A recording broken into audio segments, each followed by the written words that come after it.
MedSurg Part 2. It's a continuation of MedSurg 1, otherwise known as Module 4. Let's go over rheumatoid arthritis. This looks pretty painful, and it is. This disease causes pain, especially in the morning stiffness. The early stages is joint inflammation. The late stages is deformities. Complications, you can get Baker's cyst, synovitis, effusions in the joints, subcutaneous nodules, Sjögren's syndrome. Laboratory assessments for this kind of disease, which is an inflammatory connective tissue disease, is rheumatoid factor used to detect antibodies. Normal is negative, so if you have the antibodies, that means you have a rheumatoid factor positive. Antinuclear antibody titer ANA screen used to detect the antibodies, or ESR, erythrocyte sedimentation rate, used to detect inflammatory processes. Normal is under 20 millimeters an hour. Collaborative management, pain meds, meds to reduce fevers, meds to reduce inflammation. So analgesics, antipyretics, and anti-inflammatories.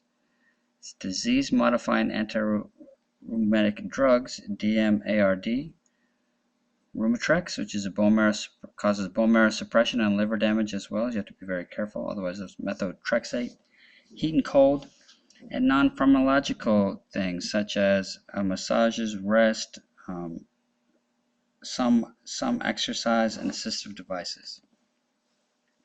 Systemic lupus erythematosus. Systemic multi-system autoimmune disorder is chronic progressive connective tissue inflammation causing nephritis, pericarditis, pleural effusion, esophagitis, joint inflammation, and inflamed skin. So it's kind of as the name implies, a systemic issue that causes all kinds of problems, which is chronic. Therapeutic management is just to reduce the flare-ups and control the symptoms. There is no cure. Avoid triggers, let's say UV light. Avoid stress and fatigue. Watch for complications from the steroids. And use NSAIDs and aspirin. Gout. Its primary form is inherited and the secondary is acquired. Elevated serum uric acid levels, abnormal uric acid metabolism. So it's caused by increased purine synthesis and decreased uric acid secretion. So you don't get rid of it, it builds up. It often ends up in your joints, specifically your toe. Causes painful joints, and as you can see from this picture, it does look quite painful. Therapeutic management, avoid excessive activity during an acute episode. Educate about high purine foods, including organ meats, sardines, sweetbreads, yeast. Educate about precipitating factors such as alcohol intake, dehydration, fevers, and injury to joints. So it's what you eat. It's also some things that cause stress on your body. Medications to reduce the pain is NSAIDs. Other anti-inflammatory agents, colchicine and anti-hyperuricemic acid producing meds, allopurinol, and to drink plenty of fluids. Let's talk about HIV. HIV diagnosis is currently done by the enzyme-linked immunosorbent assay. First tested first, and if positive, then that's a screening test. Then you would do the Western blot if that was positive to confirm. The other diagnosis is less than 500 to 16,000 CD4. They do viral load testing and quantitative RNA assays, which measures the amount of the viral RNA in the blood. Manifestations: HIVs, fever, chills, night sweats, headaches, muscle aches. If they actually have full-blown AIDS, look for opportunist infections, which is Kaposi sarcoma, non-Hodgkin's lymphoma, fungal infections, viral infections, dementia, which can be caused by HIV encephalopathy, and wasting syndrome. These are the anti-HIV drugs. I won't go through this entire thing, as I probably won't get to the detail on the NCLEX of this, but I wanted to let you know there's various ways to treat this and various ways that the medication attacks and reduces the actual HIV virus. A very common disease in our society is currently diabetes. There's 3 types. Type 1, which is insufficient or non-existent insulin production. which is insulin dependent. Type 2, insufficient insulin production or insulin resistance. That's often where you are given oral medications. And type 3, which is gestational, which is often a precursor to getting type 1 or type 2. The diagnosis is a fasting blood glucose or oral glucose tolerance test, hemoglobin A1C, serum protein and albumin, and a 24-hour urine creatinine clearance. Common signs and symptoms of hyperglycemia. The classic symptoms: polyphagia, polyuria, and polydipsia. Frequently hungry, frequently urinating, and frequently thirsty, as well as fatigue, restlessness, confusion, weakness. Another common complication is diabetic ketoacidosis, which is DKA. So when you have a serum glucose greater than 250, causes dehydration, you get hot, dry, flushed skin, you get metabolic acidosis from all the ketones. pH is less than 7.35, which is the low end of normal. You may have electrolyte imbalances because of loss of potassium and sodium, nausea, vomiting, small respirations, which is increased rate and depth to try to get rid of carbon dioxide, which is an acid, to reduce your, to correct your pH level. And you often have a ketone breath, which is kind of a fruity, alcohol-like smelling breath. The treatment for ketoacidosis: IV fluids, electrolytes replacement, and regular insulin. So getting the ketones and getting the sugar out of your bloodstream. Bolus of regular insulin followed by IV drip until blood glucose is less than 250. Adjustment of insulin drip frequently to achieve goal blood glucose. IV fluids with dextrose may be needed after goal blood glucose is met. So you may correct it and you may overcorrect it, and you have to be very careful. You may have to supplement. Hyperosmolar hypoglycemic non-ketotic syndrome, HHNS, usually occurs in type 2 and is triggered by stressors. It's caused by increased insulin resistance, and increased carbohydrate consumption leads to extremely high blood glucose, oftentimes greater than 600, causing dehydration, can even cause decreased level of consciousness, seizures, and the blood glucose, which is abnormally high, can cause alterations in sodium, potassium chloride. Therapeutic management is to replace the fluids with IV normal saline. Try to find the causes and treat any coexisting conditions. Prevent aspirations if the patient is reduced level of consciousness. Make sure the head of the bed is up 30 degrees. Monitor vital signs and electrolytes. These are some common injection sites. So you'll notice that some of the insulin in the sites is absorbed faster or slower based on where it is. These are things that should be rotated. You should never give insulin in the same spot over and over again. It creates some resistance. Common signs and symptoms of hypoglycemia. So early symptoms: hunger. So if you've ever been really hungry, it's primarily because your blood glucose has dropped. If it becomes more extreme, you can have mild confusion, palpitations, anxiety, sweating. Late signs are headache, and even can go all the way to seizures. Emergency treatment of hypoglycemia: glucagon intravenous or dextrose. Patient teaching for hypoglycemia: if blood glucose is less than 70, you need to treat with 15 to 20 grams of glucose, which is, let's say, 4 ounces of regular soda or an 8-ounce milk. Wait 15 minutes and test it again. It may have gone up, but it doesn't mean that it's going to stay up.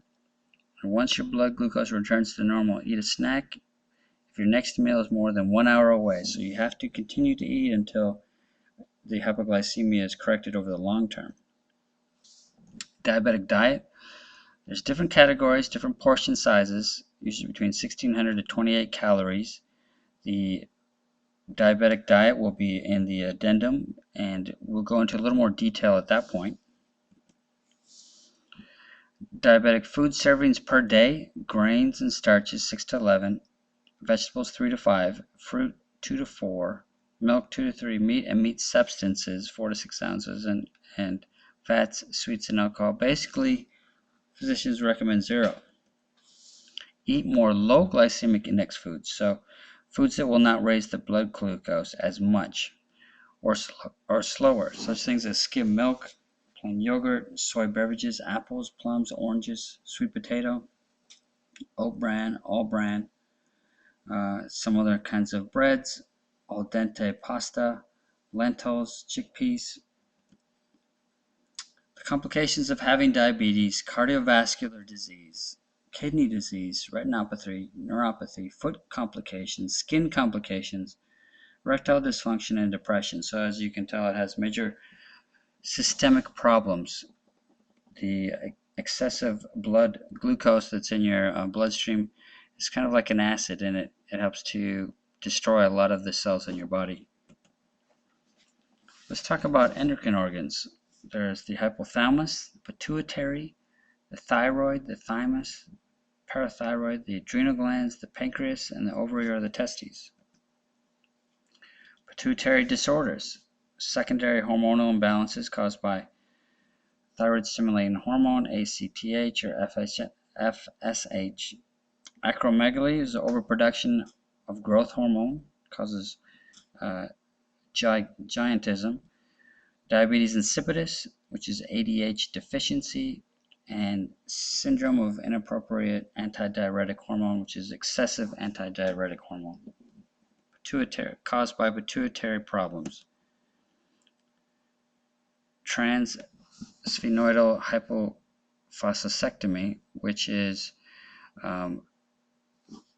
something you need to watch out for, is diabetes insipidus. This is caused by a hormonal imbalance. You have to watch for postnasal drip.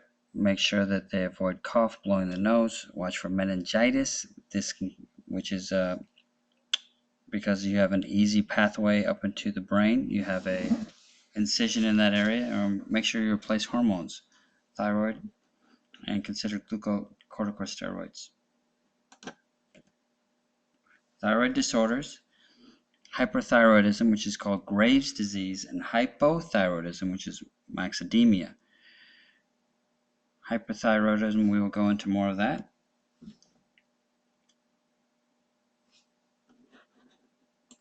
Things to look out for when the thyroid has to be removed. Position: semifinals, avoid neck extension. You remove that thyroid, that's a very dangerous position if you have surgery in that area. Watch out for hemorrhage. First 24 hours, laryngeal stridor. You should use humidified oxygen. Tetany, early signs: numbness, tingling of the fingers, laryngeal nerve damage, and the more rare thyroid storm. So let's go over the hyperthyroidism common signs and symptoms. All of these are, you have too much of this thyroid hormone, so things are often increased. So you have nervousness, insomnia, breathlessness, fast heart rate, trembling hands, weight loss. You have your metabolism all, it's much faster. The speed in which everything is going on is faster. Warm, moist skin, which is the exact opposite if you have too little thyroid hormone. So common signs and symptoms: fatigue, weakness, weight gain because everything is slowing down, dry, rough skin, constipation, depression, memory loss. So this is the opposite of the other disease. Parathyroid disorder: you have hyperparathyroidism, which can cause hypercalcemia or bone damage. You have hypoparathyroidism, which causes muscle cramps, Voski's and Trousseau sign. Adrenal disorders, which is you can have Addison's crisis, causes hypovolemia, low sodium, hypoglycemia, and hyperkalemia, which will cause acidosis. Cushing's syndrome: you'll have a moon face, a buffalo hump, truncal obesity, hypertension, and bruising. So let's talk about the adrenal disorders. Addison's crisis or disease: too little cortisol. Common symptoms of Cushing's syndrome. So let's go through that again. Adrenal syndromes. Cushing's syndrome is too much cortisol. Common symptoms of Cushing's syndrome: midsection weight gain, which is the truncal obesity, muscle weakness, and a hump developing between your shoulders. That's the buffalo hump. Addison's disease, too little cortisol. Addison's disease symptoms can include muscle weakness, but also weight loss and low blood pressure. Thank you, and that's it for this session.